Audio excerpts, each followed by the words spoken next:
Lee Van Cleef finally tells Clint Eastwood the truth. Lee Van Cleef was born in Somerville, New Jersey on January 9, 1925. His full name was Clarence Leroy Van Cleef Jr. During the Great Depression, Van Cleef grew up in a tough time.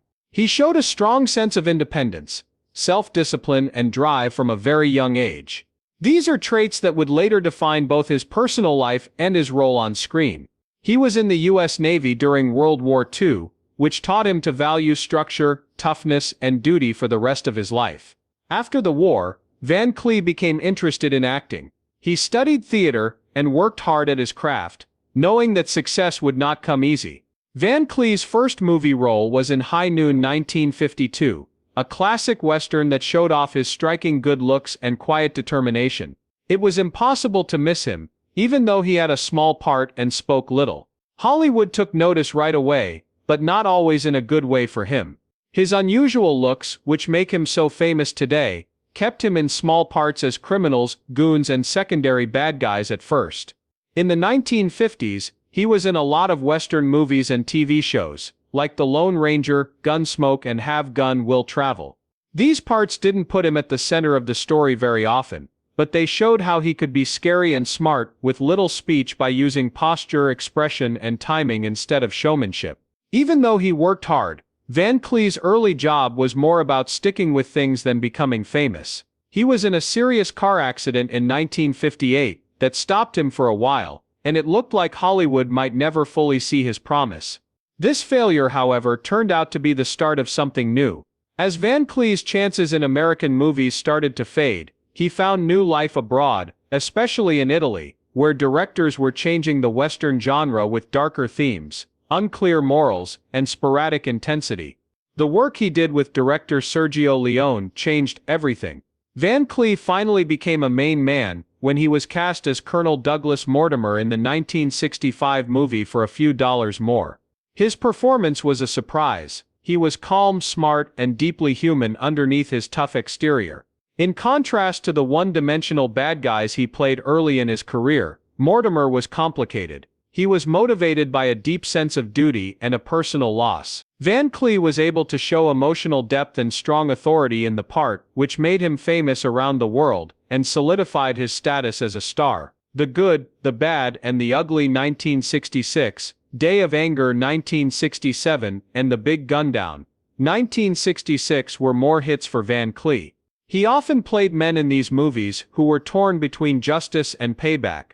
These were characters who were shaped by experience, loss, and survival, not by simple ideas of good and evil. People really connected with his acts because they felt real and lived in. He didn't play anger or bravery too much. Instead, he showed strength through restraint, which made his figures even more interesting. Lee Van Cleef stood out not only because of how he looked, or because he was part of a new type, but also because he was honest and professional. He was known for being quiet outside of work, and he saw acting as a skill, not a way to get famous. His coworkers often said that he was well-behaved, polite, and very serious about his work. He was humble, even when he was very popular, and he never forgot the hard times he went through before he became famous. Later in life, Van Cleef went back to working for American productions, and was in movies like Escape from New York, 1981, where he played the strict but morally unclear police commissioner Bob Hawke. Again, his presence made the material better, and gave the part more weight and credibility. Van Cleef kept working steadily as he got older, taking on parts that fit his experience, and commanding screen presence. Lee Van Cleef's personal life, which was often overshadowed by his intimidating screen image, showed a journey of love, change, and finally stability. Van Cleef married his first wife, Patty Ruth Kay, in 1943, during the rough years of World War II. This was a lot like the rough, morally complicated roles he played so well throughout his career. Van Cleef was still figuring out who he was as a young man at the time. His sharp features and intense gaze would later make him a Western movie star. During the time of their marriage, he was serving in the U.S. Navy. There he dealt with both the discipline of military life and the physical challenges that came after getting hurt. These experiences would later shape his tough guy screen appearance. During their marriage, Van Cleef and Kay had 3 children. As Van Cleef struggled in the early stages of his acting career, He had to take on small, often uncredited parts, and work a lot of different jobs to support his growing family. These were years of responsibility and sacrifice. Even though they had a past together and were parents together,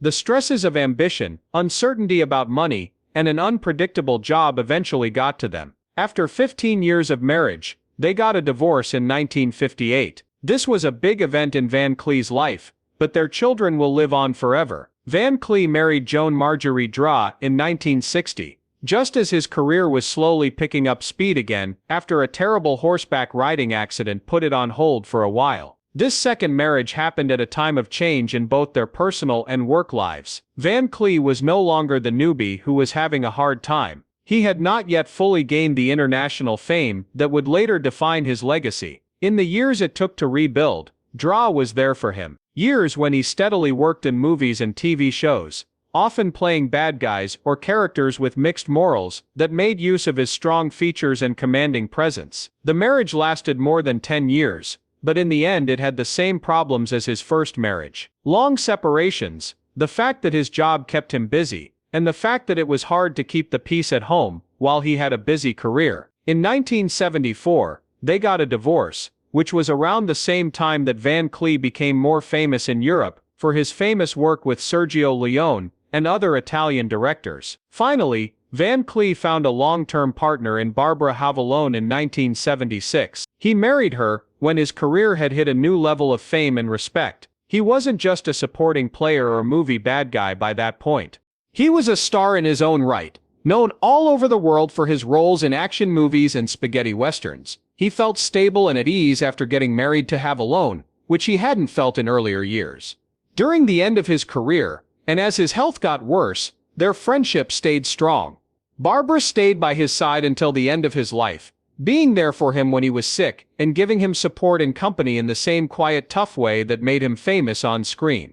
After Lee Van Cleef died in 1989, Barbara Havalone was still alive. This shows how close they were during his last years. Lee Van Cleef was known for decades as the man with the unforgettable face. He had sharp features, cold eyes, and a personality that could take over the screen without saying a word. But behind the image of the perfect movie bad guy was a careful, observant actor who knew how Hollywood worked better than most. Van Cleef finally opened up about Clint Eastwood, the man most closely linked to his reputation in his later years. His words were not tainted with anger, but with honesty and hard-earned clarity. Van Cleef once said, "I think people like to think that Clint and I were friends. But that's not how things are. As we went about our work, two guys on very different paths crossed at just the right time." Van Cleef agreed that Eastwood came into the Italian westerns with a lot of energy, a lot of youth, and a natural sense of how little he needed to do on screen. He said that Clint knew how powerful silence could be. He took his time. He let the camera come to him. You can't teach that.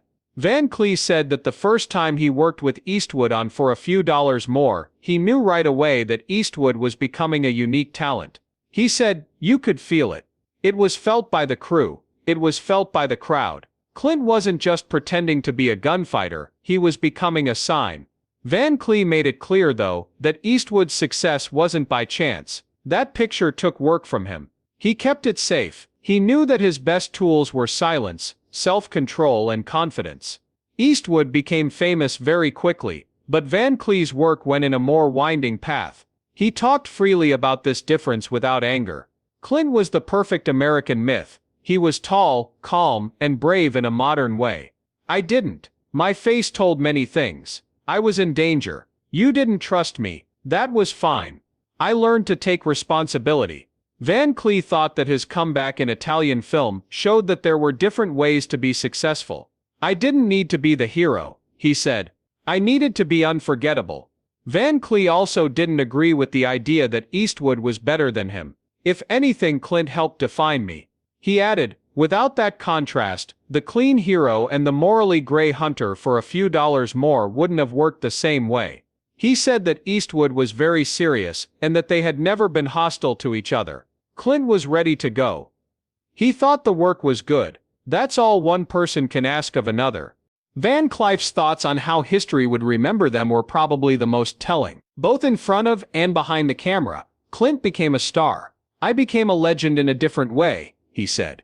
People remember how I looked, how I walked, and how quiet I was. I guess that's also a form of life. He thought that time would put every artist where they belonged in the end. He thought, Hollywood is loud when you're young.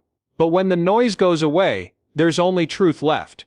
There was nothing confessional or aggressive about what Lee Van Cleef said about Clint Eastwood in the end. They were fair and very much like people. In the end, Van Cleef said that Clint Eastwood earned what he got, and I worked hard to become what I am. We were never supposed to be the same man. People would choose what kind of legend they wanted from us as we stood across from each other in the dust and sunshine. By writing these essays, Van Cleef finally told the truth, not just about Eastwood, but also about himself and the quiet pride that comes from making your own mark on the history of movies. Even though he was getting sicker and sicker, Lee Van Cleef never gave up his love for movies. Since the 1970s, he had severe heart disease, which would have made many people want to quit and escape the world.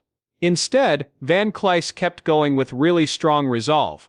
In the 1980s, he had a pacemaker put in to help his failing heart. It was a constant mechanical reminder of his death, but it was also a quiet partner who let him keep doing the things he loved. Even though his health was getting worse, he was still very much a presence, and his acts still had the same razor-sharp intensity and magnetic menace that had made him famous. Van Cleef worked as an actor until the very end. He wouldn't let his weak body hide the fierce spirit that had taken him from small roles to international fame. That never-ending journey came to an end on December 16, 1989. Van Cleef passed out from a heart attack at home in Oxnard, California. It was a very different scene from the hectic and public ones he often played on screen. Later, throat cancer was mentioned as a second cause of death, which shows how incredibly physically difficult his last years were. But Lee Van Cleef's story is not one of failure, even in death. It is one of strength, of an artist who kept making art, performing, and captivating audiences, even after his body started to fail him. He was buried at Forest Lawn Memorial Park Cemetery in the Hollywood Hills, which was a proper place for someone who was so important to the history of movies. He is buried with a stone that says "Best of the Bad," a simple but powerful epitaph that says everything about his memory. Not only does it honor his unforgettable parts as bad guys, criminals, and anti-heroes, but it also shows how talented and charismatic he was in roles that might not have had many layers otherwise. Lee Van Cleef didn't just play bad guys, he took them to a higher level by giving them intelligence, depth, and a chilling grace that people would never forget. He was a huge star in great movies both in life and after death. Strong, unwilling to give in, and always the best of the bad.